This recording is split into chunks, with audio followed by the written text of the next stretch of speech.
اج کنوں کوئی 15-20 ڈی پہلے جناب مجاہد جتوئی صاحب کی خدمت حاضر تھا تے انہوں نے ہی مجلس کا ذکر کیتا تے میرے کو فرمایا جو تساں ایک خواجہ صاحب دی شاعری تے ایک مقالہ تیار کرنا ہے تے اتھے ہی ماحول تے تقریر دا ہے تے میں پچھلا پورا ہفتہ دفتر کو چھٹی بہت گھٹ ملتی ہے لیکن میں پچھلا پورا ہفتہ خواجہ صاحب دے نال معتکف رہ گیا انہیں دی شاعری دے نال تے کچھ انہیں دے جہان مانی دی سیر کیتی ہے جو گال بات تھوڑی جی پتہ لگی ہے مقالے وچ میں آکھن دی کوشش کیتی ہے تقریر تا میں کو ڈاہ کو نہیں آمدی لیکن خواجہ صاحب دی شان انہیں دی شعری عظمت جیڑی ہے وہ حوالے نال میں کوئی 10 منٹ 12 منٹ دی ہے گفتگو ہے مقالہ ہے جڑا تیار کیتے یہ میں دوستوں دی خدمت پیش کرے ساں میں کوشش تو کیتی ہے جو گال آسان ہوئے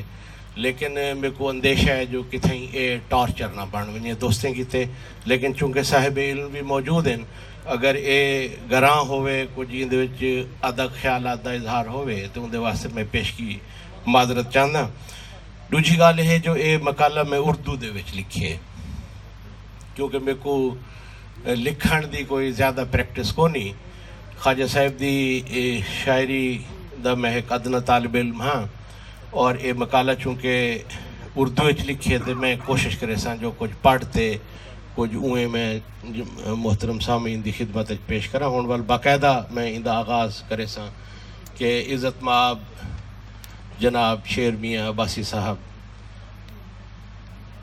جناب خواجہ معین صاحب تو تشریف لے جا چکے واجب الاحترام میاں عبدالخالق صاحب محترم جناب مجاہد جتوئی صاحب اور محترم جناب شہزاد کیسر صاحب میرے اس مقالے کا عنوان ہے خواجہ غلام فرید اور عظمت انسان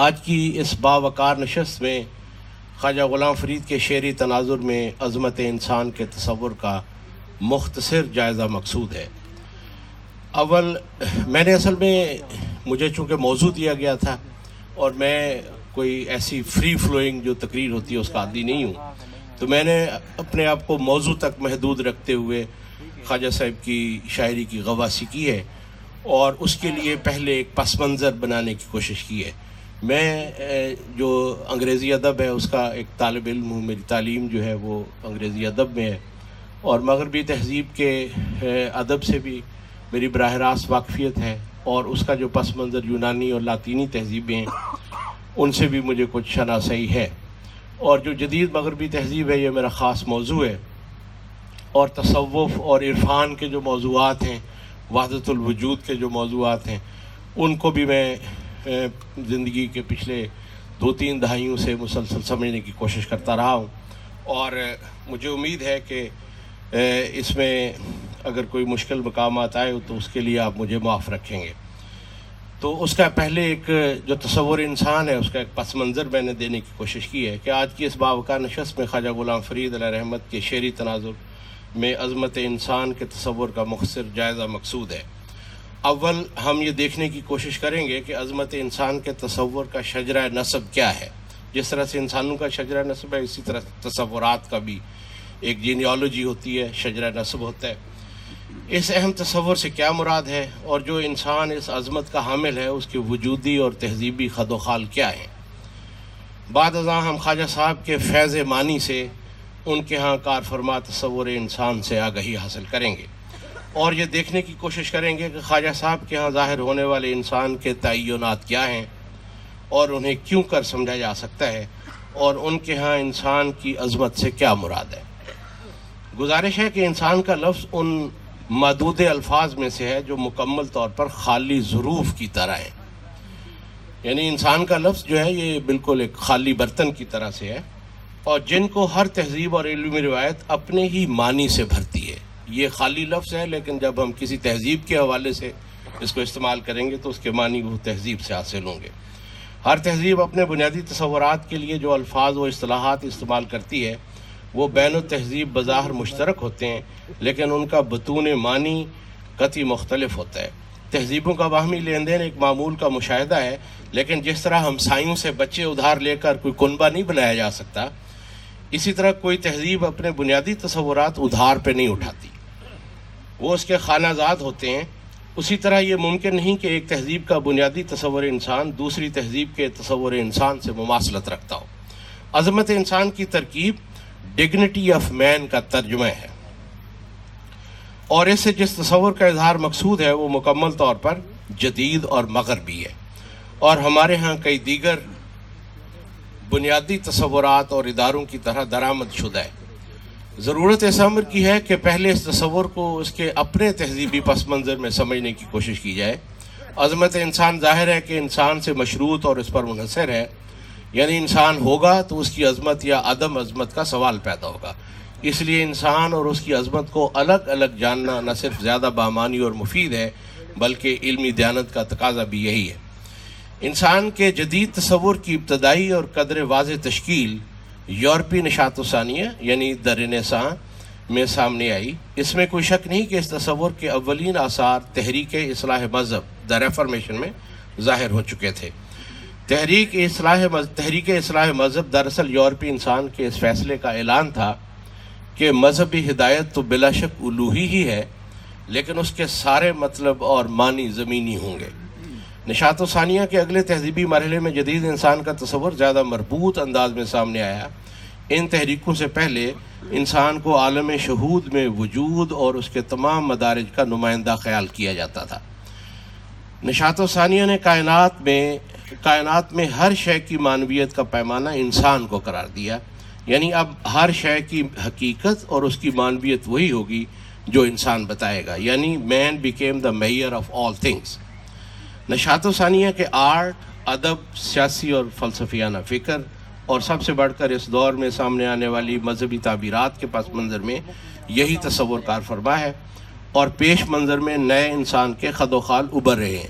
ابھی شام میں جس تباہ کاری کا ذکر کیا بھٹی صاحب نے، تو وہ اس انسان کو سمجھنے کے لیے ضروری، اگر ہمیں یہ انسان سمجھ آ جائے جو مغربی تصور ہے تو ہمیں یہ معلوم ہو جائے گا کہ شام میں کیا ہو رہا ہے۔ آگے چل کر تحریک تنویر یعنی دی انلائٹمنٹ یا دی انلائٹمنٹ پروجیکٹ نے اس انسان کو جو اب مکیال وجود و شہود ہے، یعنی جو ان کا پیمانہ بن چکا ہے، ایک ایسی ڈگنیٹی یعنی عظمت کا حامل قرار دیا جو نہ صرف اس کا خلقی وصف تھا بلکہ اس کا حق بھی تھا۔ تحریک تنویر کے ساتھ عظمت جدید انسان کا لا ینفک حصہ قرار پائی۔ جیسا کہ معلوم ہے کہ تحریک تنویر کو عہد روشن خیالی یا عہد عقل و خرد بھی کہا جاتا ہے۔ اس تحریک کا پیش کردہ عظمت انسانی کا تصور بالکل عقلی اور مجرد تھا، اور انسان کی عملی زندگی میں بہت زیادہ مفید اور مؤثر نہیں تھا۔ اس تصور میں سارے رنگ تحریک تنویر کے رد عمل میں سامنے آنے والی رومانوی تحریک نے بھرے۔ رومانوی تحریک کے اثرات سے تجلیل ذات کو یعنی سیلف گلوریفیکیشن کو اس تصور انسان میں مرکزیت حاصل ہو گئی۔ تنویری اور رومانوی افکار کے تحت سامنے آنے والے تصور میں جدید انسان کوئی مخلوق نہیں رہا بلکہ دیوتاؤں سے مشابہ ایک وجود کا نام قرار پایا۔ گزارش ہے کہ تحریک احیاء علوم سے شروع ہو کر بعد کی تحریکوں تک اس تصور کو تمام تر فکری غذا یونانی افکار سے فراہم ہوئی، یعنی جو فاؤنٹین ہیڈ ہے، یعنی جیسے ہم کرنے اول سے انسپریشن لیتے ہیں، تو جدید تہذیب جو مغربی ہے اس کا جو انسپریشن ہے وہ گریک سویلائزیشن ہے۔ یونانی تہذیب میں تصور انسان بہت مفصل اور واضح ہے۔ اس کا عنوان ہیرو ہے، یعنی ہیرو یونانی تہذیب کا بنیادی تصور انسان ہے۔ یونانی تہذیب میں انسان اور عظمت انسان کا تصور اس کے آرٹ میں بھی ظاہر ہوا، لیکن فلسفے اور شعر و ادب میں فلاسفر کنگ اور ہیرو کے طور پر سامنے آیا۔ تہذیب مغرب میں ظہور پانے والا تصور انسان یونانی ہیرو کی جدید اور عملی فکری تشکیلات ہیں۔ یونانی افکار کے تتبع میں جدید انسان اور اس کی عظمت کے تصورات تحریک احیاء علوم سے مغرب میں داخل ہوئے اور نشو و نما پا کر وہیں 19ویں صدی تک پوری طرح بارآور ہوئے۔ استعماری دور میں دیگر جدید تصورات اور اداروں کی طرح یہ تصورات بندوق سوار مسلم اور دیگر محکوم معاشروں میں داخل ہوئے، اور آج ہم انہی کو سمجھنے کی کوشش کر رہے ہیں۔ گزارش ہے کہ یونان کے فکری تناظر میں ہیرو سے مراد ایسا شخص ہے جو عظمت یعنی ڈگنیٹی اور نوبیلٹی اور بڑا مقام رکھتا ہے۔ عظمت یعنی نوبیلٹی کے تصور میں صلاحیت غالب ہے اور اخلاقیات ضمنی ہے۔ ہیرو ایک ایسا شخص ہے جو برتر صلاحیت کا مالک ہے، اور صلاحیت کی یہی اونچائی اسے عظمت کا حقدار اور حامل بناتی ہے۔ ہیرو کی بڑائی کی وجہ اس کی صلاحیت ہے، اخلاقی فضائل نہیں ہیں۔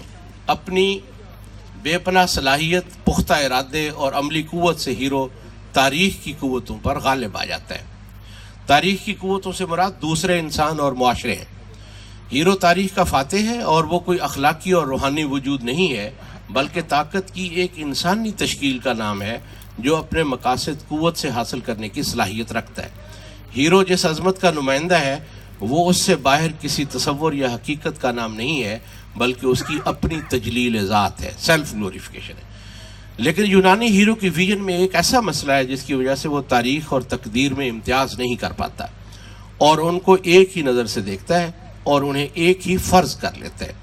یہی اس کی سب سے بڑی کمزوری ہے اور اس کی فنا پر منتج ہوتی ہے۔ ہیرو اپنے تاریخی تجربے کو بنیاد بناتے ہوئے تقدیر سے تعرض کرتا ہے، اور نتائج نہ صرف اس کے تاریخی تجربے سے برعکس ہوتے ہیں بلکہ اس کی مکمل فنا کا سامان بن جاتے ہیں۔ تاریخ سے پنجہ آزمائی ہیرو کو فاتح بناتی ہے، اور تقدیر سے چھیڑ چھاڑ اسے راہ کا ڈھیر بنا دیتی ہے۔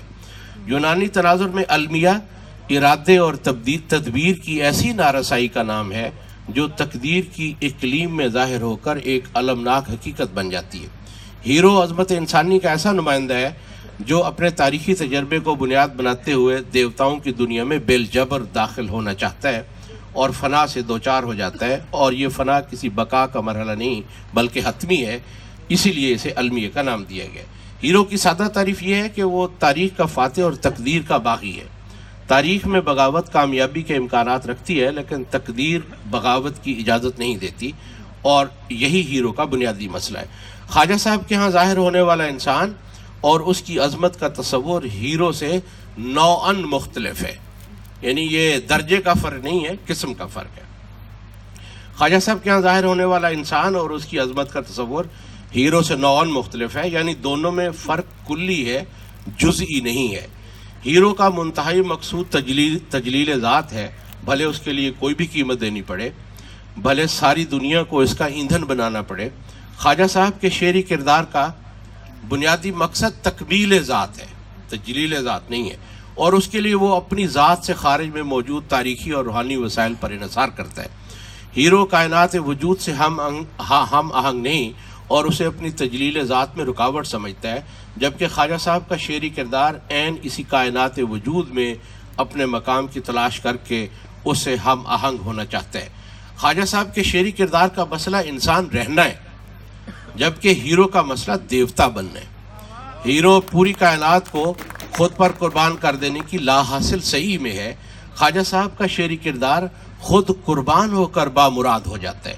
خواجہ صاحب کا شعری کردار اصلاً ایک اخلاقی اور روحانی وجود ہے جو معاشرتی، کائناتی اور الوہی رشتوں میں گندھا ہوا ہے، جبکہ ہیرو کے نزدیک انسانی رشتے پاؤں کی زنجیر ہیں۔ ہیرو اور اس کی جدید اولاد عظمت کی تلاش میں ہے جو مکمل طور پر دنیاوی اور مقصود بذات ہے۔ خواجہ صاحب کے شعری کردار کی جد و جہد اپنا آپ سنجان ہے، اور اسی کاوش میں وہ اپنے وجود کی معنویت کو دریافت کرتا ہے اور اپنی ذات کو حضور حق کا آئینہ بنا دیتا ہے۔ جدیدیت عظمت انسان کی بات کرتی ہے، اور خواجہ صاحب شرف انسان کو سامنے لاتے ہیں۔ یہ میں فکرہ دوبارہ عرض کرتا ہوں کہ جدیدیت عظمت انسان کی بات کرتی ہے اور خواجہ صاحب شرف انسان کو سامنے لاتے ہیں۔ ہماری کلاسیکی شعریات اور مابعد طبیعت کے تناظر میں ہیرو ابلیس کا ہم منصب اور ہم مانی ہے، اور جدید انسان اسی ہیرو کے نمونے پر ڈھلا ہوا ہے۔ وہ شام کا بھی ذکر ہے، یہ وہ جدید انسان کر رہا ہے، اور جدید انسان اسی ہیرو کے نمونے پر ڈھلا ہوا ہے، اور یہی تصور انسان مغرب کے پورے شعر و ادب، آرٹ اور علم میں جاری و ساری ہے۔ ہیرو عظمت انسانی اور المیہ ایک ہی شعریات کے یعنی پوئٹکس کے اجزاء ترکیبی اور بنیادی تصورات ہیں۔ خواجہ صاحب کی شاعری کو مغربی شعریات کے کلبوت میں ٹھونس کر اس کے فکری تعینات کو تلاش کرنا ہمارے نزدیک ایک قابل مذمت فعل ہے۔ اسے میں دوبارہ عرض کرنا چاہوں گا کہ خواجہ صاحب کی شاعری کو مغربی شعریات کے کلبوت میں ٹھونس کر اس کے فکری تعینات کو تلاش کرنا ہمارے نزدیک ایک قابل مذمت فعل ہے۔ خواجہ صاحب کی عظمت اس کی اجازت نہیں دیتی۔ گزارش ہے کہ انسان اور عظمت انسانی کا جدید اور مغربی تصور خواجہ صاحب کے تصور انسان سے نہ صرف متضاد ہے بلکہ اس کی مکمل نفی کرتا ہے۔ خواجہ صاحب کی شعریات وہی ہے جو رومی اور بیدل کی ہے، جو میر اور غالب کی ہے، جو اقبال اور راشد کی ہے، جو بلے شاہ اور لطیف بھٹائی کی ہے۔ خواجہ صاحب کی شاعری جس تہذیبی شعریات میں جلوہ آرا ہوئی ہے اسی میں بامانی بھی ہے۔ ہر تہذیبی شعریات خاص اور ایکسکلوسیو ہوتی ہے۔ اپنی شعریات سے زندہ تلازمات ہی شاعر کے جمالیاتی تجربے اور احساس کو بامانی بناتے ہیں، اور یہ کمالات خواجہ صاحب کی شاعری میں جا بجا ہیں۔ خواجہ صاحب کی شاعری کو سمجھنے کا درست تناظر ہماری تہذیب کی کلاسیکی شعریات ہے، اور یہی وہ چشمہ ہے جہاں سے فارسی اور اردو شاعری بھی سیراب ہوئی ہے۔ واجب الوجود، جیسا کہ ابھی شاہ صاحب نے فرمایا کہ پچھلے سال وحدت الوجود پر یہاں ایک سیمینار ہوا، تو اس سے مجھے حوصلہ ہوا کہ میں اس طرح کی بات بھی یہاں کر سکتا ہوں کہ واجب الوجود ہمارے ہاں اصل میں واجب الوجود اور وحدت الوجود یہ دو چیزیں بہت اہم ہیں۔ یعنی واجب الوجود ہماری پوری عقلی روایت ہے جسے کلامی روایت کہتے ہیں، اور وحدت الوجود ہماری عرفانی روایت ہے۔ شاہ صاحب کا کمال یہ ہے، اصل میں دراصل ایک چیز ہمیشہ نظر انداز ہو جاتی ہے کہ خواجہ غلام فرید علیہ رحمت ان شاعروں میں سے ہیں جو بہت زیادہ صاحب علم بھی ہیں۔ یعنی ایک ہوتا ہے نا صاحب حال تو وہ یقیناً ہے، لیکن وہ بہت صاحب علم بھی ہیں، یعنی ان کے علم کی رسائی بھی بہت دور تک ہے۔ تو عرض ہے کہ واجب الوجود ہماری فلسفیانہ روایت تھی، یعنی کلامی اور عقلی روایت تھی۔ وحدت الوجود ہماری عرفانی روایت کا نام ہے، اور جمال وجود ہماری شعریات رہی ہے۔ اس کو میں دوبارہ پڑھتا ہوں، یہ میرے نزدیک اہم گزارش ہے جو میں آپ تک پہنچانا چاہتا ہوں کہ واجب الوجود ہماری فلسفیانہ اور کلامی روایت تھی، وحدت الوجود ہماری عرفانی روایت کا نام تھا، اور جمال وجود ہماری شعریات رہی ہے۔ انسان کی رسائی جمال وجود کے مظاہر تک ہے، اور اس کا یہی تجربہ شاعری، ادب اور آرٹ میں ظاہر ہوتا ہے۔ بے محابہ جمال کا تجربہ انسان میں وصل کی وجودی آرزو کو جنم دیتا ہے۔ عشق کیا ہے؟ عشق جمال کو دیکھ لینا اور اسے مل جانے کی ایک کیفیت ہے۔ یعنی بے محابہ جمال کا تجربہ انسان میں وصل کی وجودی آرزو کو جنم دیتا ہے جو عشق ہے۔ عشق کے احوال جوالا مکھی ہیں۔ عشق اصل میں ہر وقت ایکٹیو رہنے والا ایک آتش فشاں ہے جو انسان کی ذات میں گھر کر لیتا ہے۔ یعنی آپ کا ایک آتش فشاں انسان کا مہمان بن جائے تو کیا کریں گے آپ؟ تو عشق جو ہے وہ ایک آتش فشاں آپ کے گھر کا مہمان ہو جائے تو یہ عشق ہے۔ عشق کے احوال جوالا مکھی ہیں اور ان کا نام ہجر ہے۔ ہم عظمت کے حامل جس انسان کا ابھی ذکر کر رہے تھے اس کے ہاں عشق اور ہجر کا کوئی گزر نہیں۔ خواجہ صاحب کے ہاں عشق، نیہ، برہوں، بے قراری، جدائی، رسوائی ان کے شعری کردار کا نصیب ہے، اور وہ انہی احوال میں زندگی کرنے کی صحیح میں ہے۔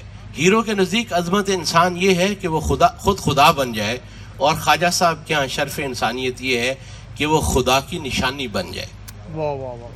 یہ درجے کا فرق نہیں ہے، نوع کا فرق ہے، اور یہ فرق اس وقت معلوم ہوتا ہے جب شاعر کو، اور خاص طور پر خواجہ صاحب جیسے بڑے شاعر کو، اس کی اپنی شعریات میں دیکھنے کی کوشش کی جائے۔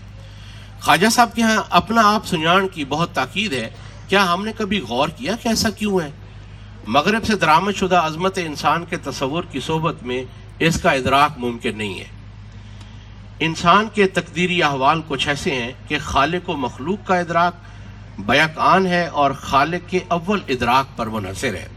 خالق کو بھول کر مخلوق کا ادراک ممکن نہیں، اور مخلوق سے فراموش گاری میں خالق نامعلوم ہے۔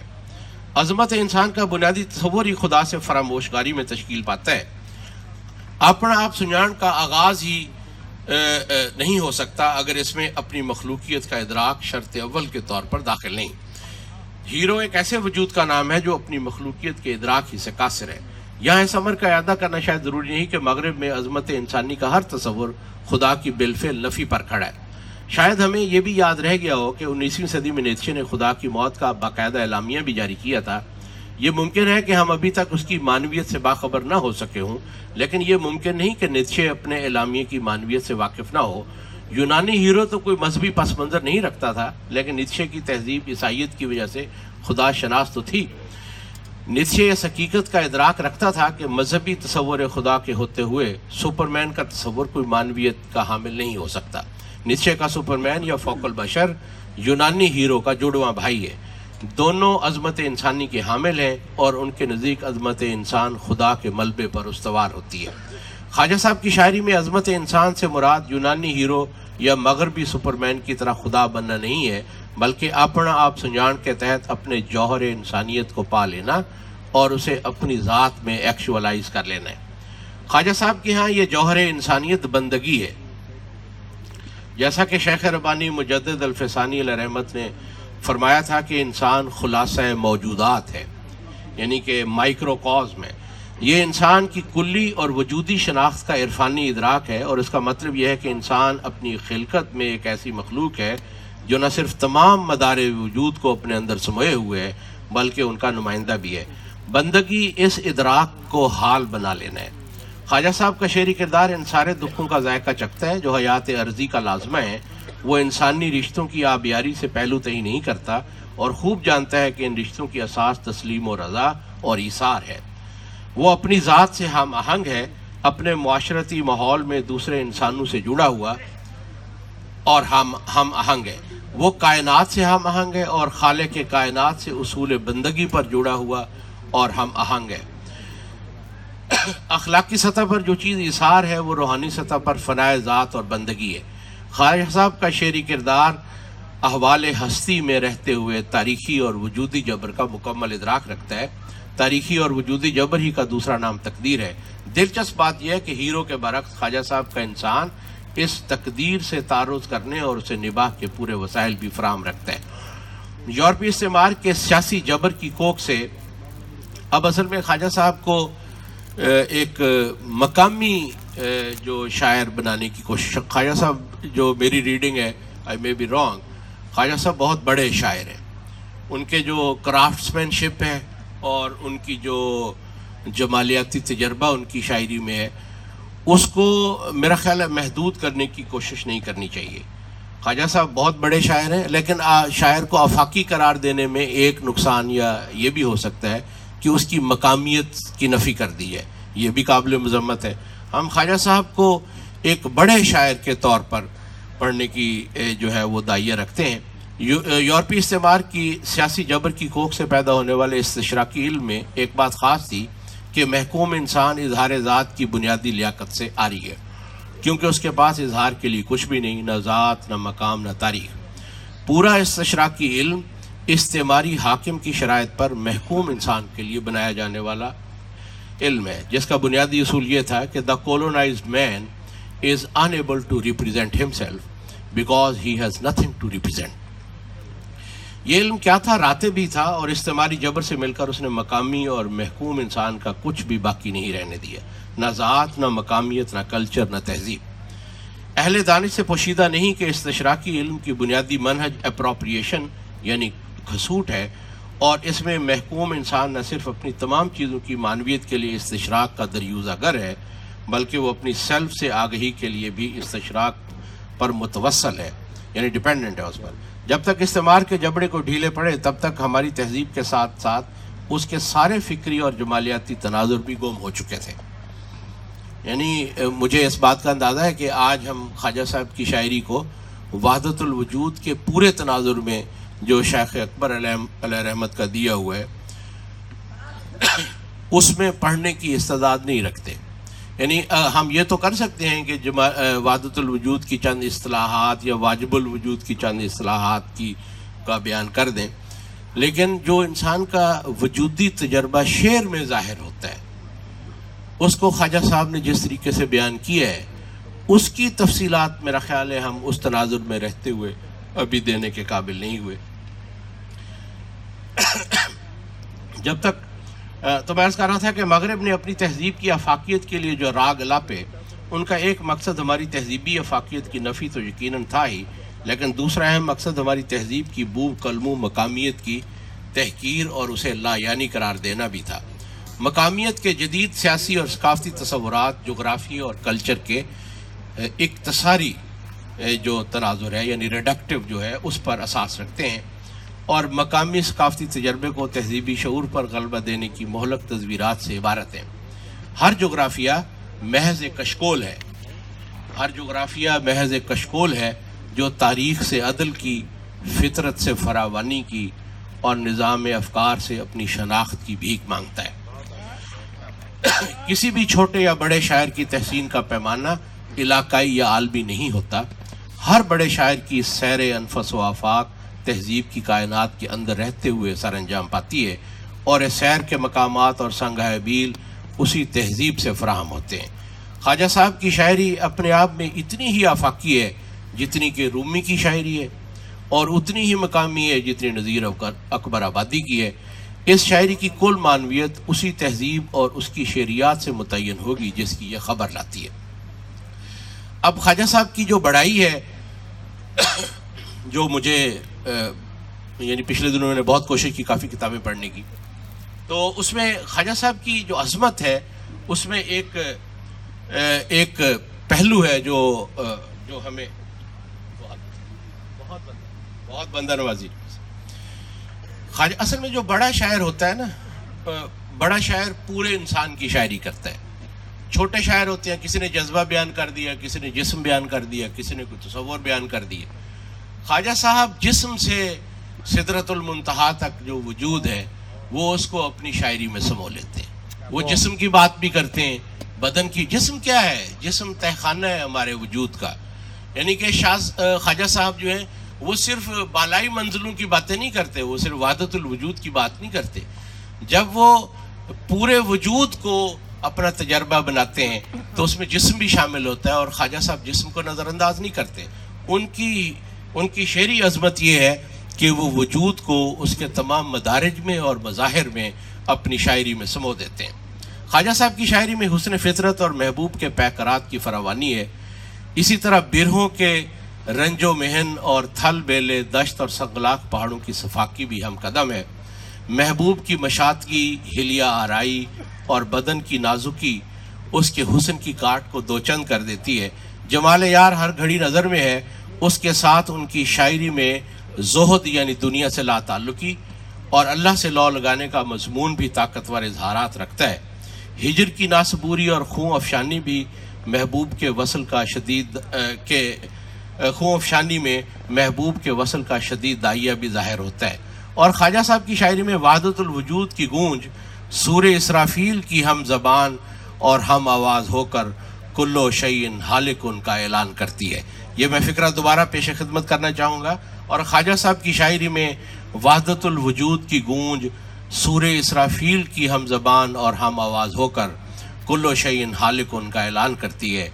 ہو سکتا ہے کچھ لوگوں کی نظر میں بدن سے زہد کی نفی ہوتی اور محبوب سے ملنے کی تڑپ اللہ سے تعلق کو کمزور کر دیتی ہو سکتا ہے کوئی نادان یہ اعتراض بھی کر بیٹھے کہ مہندی، مساگ اور بدن کی خوشبوؤں میں وحدت الوجود محض زیب داستاں کے لیے ہے۔ بینائی کی کمزوری، اظہار کی منہ زوری اور نظریے کی سینہ زوری۔ میں اسے دوبارہ عرض کرتا ہوں، بینائی کی کمزوری، اظہار کی منہ زوری اور نظریے کی سینہ زوری خواجہ صاحب کی شاعری کے ایسے ہی پہلوؤں کو اپنا ایندھن بنا سکتی ہے۔ لیکن ان سب اور بظاہر انمل بے جوڑ پہلوؤں کو یہاں مذکور کرنے کا مقصد خواجہ صاحب کی شعری عظمت کا اعتراف کرنا ہے، اور یہ ہماری خوش نصیبی ہے کہ ہم آج ان کے حضور ان کی شعری عظمت کا اعتراف جو ہے وہ پیش کر رہے ہیں، ورنہ بہت دیر ہو چکی۔ بڑے شاعر کی طرح خواجہ صاحب بھی ہر درجہ وجود کے تجربے کو اپنی شاعری میں سمو دیتے ہیں۔ ان کا تخیل مساگ، بولے، بینسر سے وحدت الوجود تک کو سمیٹے ہوئے، اور اس کی پہنائی تحت الثری سے سدرۃ المنتہا تک ہے۔ خواجہ صاحب کی شاعری پورے انسان کی شاعری ہے، ایسے انسان کی جو خلاصہ موجودات ہے۔ خواجہ صاحب کی شاعری میں جسم بھی ہے، جند جان بھی ہے، جی بھی ہے، جہان بھی ہے اور جہان والا بھی ہے۔ میں پھر عرض کرتا ہوں کہ خواجہ صاحب کی شاعری میں جسم بھی ہے، جند جان بھی ہے، جی بھی ہے، جہان بھی ہے اور جہان والا بھی ہے۔ جسم انسان کی ہستی کا تہخانہ ہے۔ بڑا شاعر وہی ہے جو سیر انفس و آفاق میں اپنے خاکی الاصل ہونے کو فراموش نہ کر دے۔ میں اسے پھر عرض کرتا ہوں کہ بڑا شاعر وہی ہے جو سیر انفس اور سیر آفاق میں اپنے خاکی الاصل ہونے کو فراموش نہ کر دے۔ خواجہ صاحب کا بے کران تخیل اور زندہ تجربہ انسان کی ہستی اور حیات کے ہر گوشے کو اپنے اندر سمیٹ لیتا ہے۔ اب آخر میں خواجہ صاحب کے اپنے الفاظ میں ان کے تصور انسان سے آگہی حاصل کرنا زیادہ ضروری ہے۔ کافی نمبر 76 کے تیسرے شعر میں فرماتے ہیں کہ عرش بھی تیرا فرش بھی تیرا تو عالی انمول۔ اس شعر میں عالی کے لفظ سے یہ غلط فہمی ہو سکتی ہے کہ خواجہ صاحب بھی عظمت انسان کی بات کر رہے ہیں۔ عظمت انسان تاریخ میں ظاہر ہوتی ہے، جبکہ خواجہ صاحب جس الویت کی طرف اشارہ فرما رہے ہیں وہ مراتب وجود کا خاصہ ہے۔ عرش و فرش کے سنگ میل آسن تقویم کی شاہراہ پر آتے ہیں، جہاں خواجہ صاحب بہو سفر ہیں۔ جب انسان بندگی میں آئینہ وجود بن جائے تو وہ عالی بھی ہے اور انمول بھی ہے۔ اس کو ایک اور زاویے سے بھی سمجھنا چاہیے۔ حضور علیہ الصلوۃ والسلام کی ایک حدیث مبارکہ کا مفہوم یہ ہے کہ مومن وہ ہے جسے دیکھ کر اللہ یاد آئے۔ اس حدیث مبارکہ سے استنباط اور علمی مفاد یہ ہے کہ مومن ایک ایسے انسان کا نام ہے جو اپنی ذات میں علامت بن جائے، اور علامت اس لفظ یا چیز کو کہتے ہیں جس کا ہونا اپنے لیے نہ ہو بلکہ کسی اور کے لیے ہو، کیونکہ علامت دوسرے وجود کی طرف اشارہ کرتی ہے۔ جس شخص کو دیکھ کر اللہ یاد آ جائے وہ اللہ کے ہونے کی گواہی اور علامت بن گیا، اور یہی شرف انسان ہے اور یہی انسان کی الوہیت ہے۔ یعنی جب تو اس کا ہو گیا جس کے لیے تجھے خلق کیا گیا تو یہ کون و مکان سب تیرے ہو گئے۔ خواجہ صاحب اسی کافی، بس ختم ہونے والے جی، خواجہ صاحب اسی کافی کے پہلے شعر میں فرماتے ہیں کیوں تو فرد تے جو صدا میں، کیوں تو کلی تو کل۔ اس شعر میں خواجہ صاحب کا ارشاد ہے کہ انسان کو منطق کی اصطلاحوں میں فرد اور جز قرار دے کر نہیں سمجھا جا سکتا، بلکہ وہ ایک ایسا کلی ہے، یہ خود ایک منطق کی اصطلاح ہے جو جزو کی پوری معنویت کو اپنے اندر سمیٹے ہوئے ہے۔ خواجہ صاحب نے انسان کو کلی فرمایا ہے اور اس تصور کو واجب الوجود کے عقلی اور نظری تناظر میں سمجھنے کی کوشش کرنی چاہیے، لیکن ساتھ ہی خواجہ صاحب انسان کو کل بھی فرما رہے ہیں، اور یہ وحدت الوجود کا تناظر ہے۔ یعنی ایک ہی شعر میں واجب الوجود اور وحدت الوجود کے تناظر کو یکجا کر دینا، یہ خواجہ صاحب کی کرامت ہے۔ اس شعر میں خواجہ صاحب نے اپنے روایتی عقلی اور عرفانی تناظر میں رہتے ہوئے انسان کی تعیین کی ہے۔ کلی ان کے تصور انسان کی افاقیت کی طرف اشارہ ہے، جبکہ کل یعنی انسان کا مائکروکازم ہونا ان کے عرفانی تناظر کو اجاگر کرتا ہے۔ یہ شعر ایک طرف سہل ممتنع اور قادر کلامی کی اعلیٰ مثال ہے، اور دوسری طرف ان کے تعقلاتی اور عرفانی تخیل کی قوت کو بھی ظاہر کرتا ہے۔ یہ وہ انسان نہیں جو تاریخی عظمت کی تلاش میں سرگرداں ہو، بلکہ وہ ایک ایسی مخلوق ہے جو پوری کائنات کا مانی ہے۔ یعنی انسان پوری کائنات کا مانی، اور اس کے بغیر کائنات کی معنویت کو نہیں سمجھا جا سکتا۔ اس کافی میں خواجہ صاحب فرماتے ہیں روح مثال شہادت تو ہیں، سمجھ سنجان نہ بھول۔ اس میں جو خواجہ صاحب نے ارشاد فرمایا ہے، میرا خیال ہے اس کی طرف بہت کم توجہ دی گئی ہے۔ اس شعر میں خواجہ صاحب، اب شعری مشکل ہے جی، میں کیا بات کروں، تو اس کی تشریح اب کتنا اس کو آسان کر سکتا ہوں۔ اس شعر میں خواجہ صاحب اپنے مخاطب کو یاد دلاتے ہیں کہ وہ اپنے آپ کو، کائنات کو اور دنیا کو دیکھنے کا ایک جامع تناظر رکھتا ہے، اور اس کے ہر تصور اور عمل کی معنویت اسی سے کشید ہوتی ہے، اور اسے ایک لمحے کے لیے بھی اس تناظر سے غافل نہیں ہونا چاہیے۔ یہ تناظر اصلاً مذہبی اور بعدہ تہذیبی ہے، اور عرفانی اور عقلی اس کی تشکیلات ہیں۔ خواجہ صاحب اس امر کی تاکید عقید فرماتے ہیں کہ باطن اور ظاہر کو دیکھنے کا یہ تناظر ہر لمحہ مستحضر رہنا چاہیے۔ سمجھ انسانی شعور کی ایک داخلی سرگرمی ہے۔ یہ میں دوبارہ عرض کرتا ہوں کہ سمجھ انسانی شعور کی ایک داخلی سرگرمی ہے۔ فلسفیانہ مباحث میں یعنی جدید فلسفیانہ مباحث میں جس چیز کو انڈرسٹینڈنگ کہتے ہیں، وہ اس سے قطعی مختلف چیز ہے۔ جدید فلسفیانہ مباحث میں انڈرسٹینڈنگ کلام کے ایسے محاصرے کا نام ہے جس میں وہ اپنے ہر الوہی بانی سے دستبردار ہو جاتا ہے۔ خواجہ صاحب کے ہاں سمجھ انسانی شعور کا عرفانی تناظر ہے، جبکہ سنجان ہستی اور کائنات کو دیکھنے کا وجودی تناظر ہے۔ یہاں سمجھ اور سنجان کی معنویت کو متعین کرتے ہوئے سمجھ شعور کی داخلی حرکت اور سنجان اس شعور کی خارجی حرکت ہے۔ خواجہ صاحب نے اس شعر میں شعور اور وجود کو جمع کر کے عرفانی تناظر کو مکمل کر دیا ہے۔ خواجہ صاحب فرماتے ہیں کہ انسان کائنات اور خالق کائنات میں قائم مراتب وجود میں خلط مبعث اپنے آپ سے دستبرداری ہے۔ عالم جبروت، روح سے مراد عالم جبروت، عالم مثال اور عالم شہود سب انسان میں جمع ہیں۔ نفخت فیہ من روحی سے معلوم ہوا کہ نور خداوندی اور حیات ابدی انسان کی خلقت میں گوندھی ہوئی ہے۔ مثال سے مراد وہ عالم ہے جو تنزلات اور تعینات وجود کا مرحلہ ہے۔ شہادت وہ عالم ہے جس میں رہتے ہوئے انسان نے حبل المتین کو مضبوطی سے تھامے رکھنا ہے اور آئینہ وجود بن جانے سے بامراد ہونا ہے، اور آئینہ وجود بن کر بامراد ہونا ہے۔ خواجہ صاحب کی تاکید یہ ہے کہ انسان کہیں بھول کا مرتکب نہ ہو جائے، کیونکہ یہ بھولنا اپنے آپ کو بھولنا ہے، اور اپنے آپ کو بھولنا اپنے خدا کو بھولنا ہے، اور یہی انسان ہونے سے دستبرداری ہے۔ اگر خالق کل انسان کی نگاہ میں رہے تو انسان آئینہ وجود بن کر ہر گھڑی خالق کی نگاہ میں رہتا ہے۔